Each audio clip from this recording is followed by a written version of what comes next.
সালামু আলাইকুম। অনেকদিন পর আসলাম বিবেকের তাড়নায়। একটা প্রবাদ বাক্য আপনাদের সাথে শেয়ার করার জন্য আজকে খুব ইচ্ছে করছে।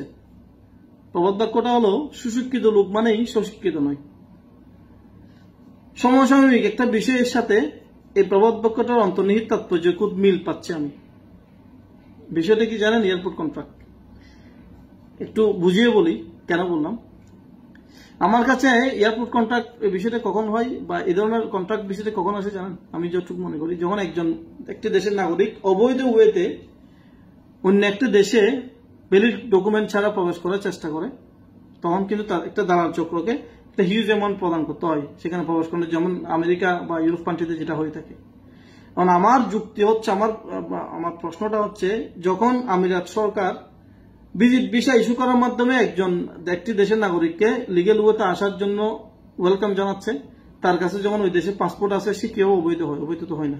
In legal way he can come in this country.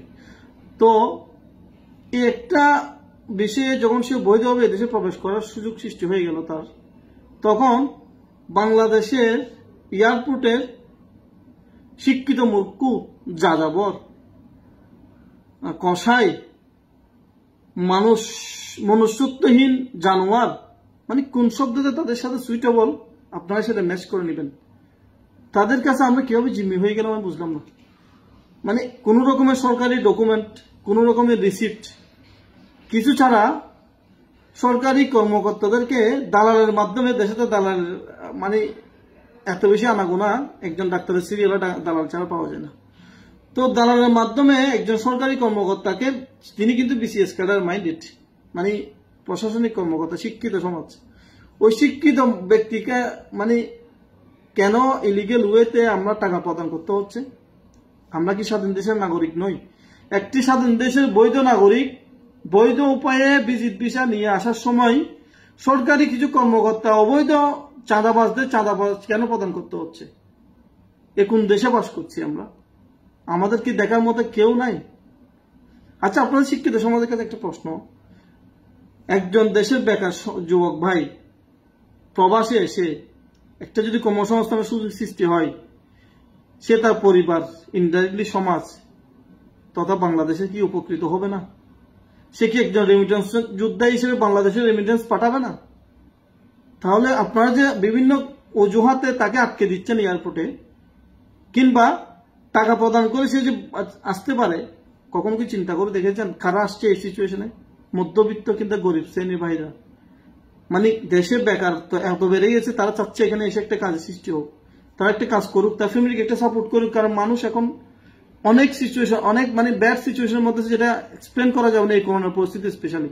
তাহলে মন্দের ভালো হচ্ছে আমিরাত সরকার এই করোনার কারণে, বাংলাদেশে তো এমনিতে ভিসা বন্ধ, বাংলাদেশের শ্রমবাজার অবস্থা খুবই নাজেহাল, তবুও এই করোনার কারণে যারা ভিজিট ভিসা আসছে তারা কিন্তু একটা এমপ্লয়মেন্ট ভিসা মানে ট্রান্সফার করার মতো একটা সুযোগ আসলো। এটা একটা সুবর্ণ সুযোগ।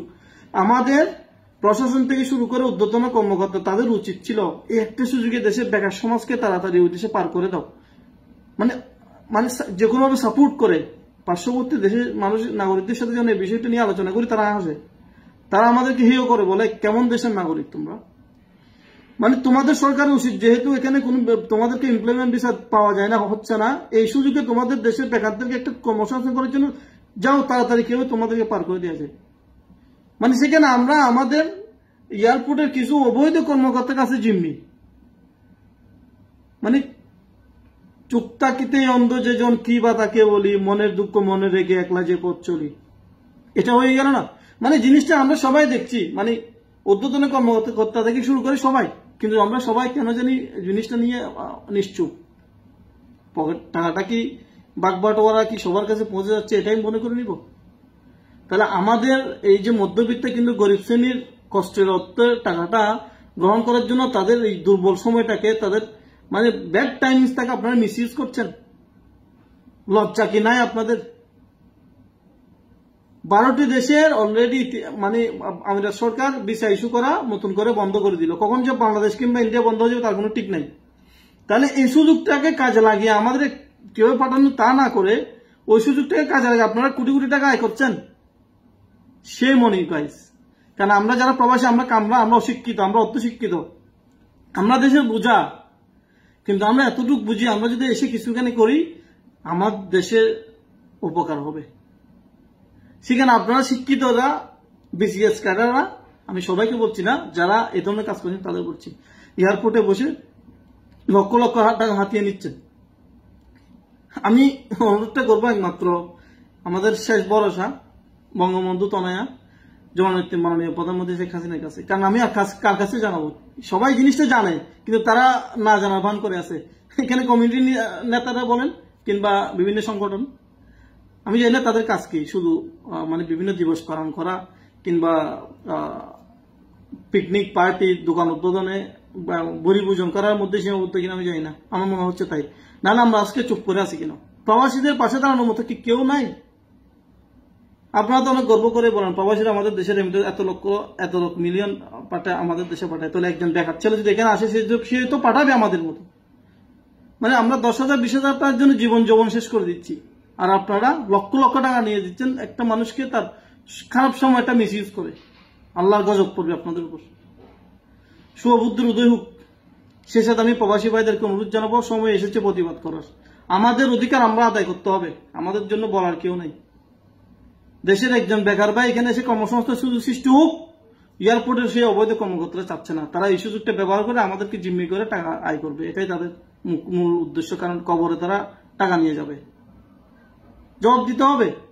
হয়তো এখানে পারবে, আসলে এখানে সরকারকেও দোষারোপ করার সুযোগ নাই। কারণ ওই সরকারি কর্মকর্তাগুলা একটা দল পরিবর্তন হওয়ার সাথে তারা কিন্তু পরিবর্তিত হয় না। তারা কিন্তু চাটুকারিতার মাধ্যমে, তেলবাজির মাধ্যমে তারা কিন্তু তাদের অবস্থানটা ধরে রেখে প্রতিটি সরকারের আমলে এটা করবে, প্রতিটি সরকারের আন্ডারে এটা করবে। সুতরাং সরকারকে আমি দোষারোপ করার সুযোগ পাচ্ছি না।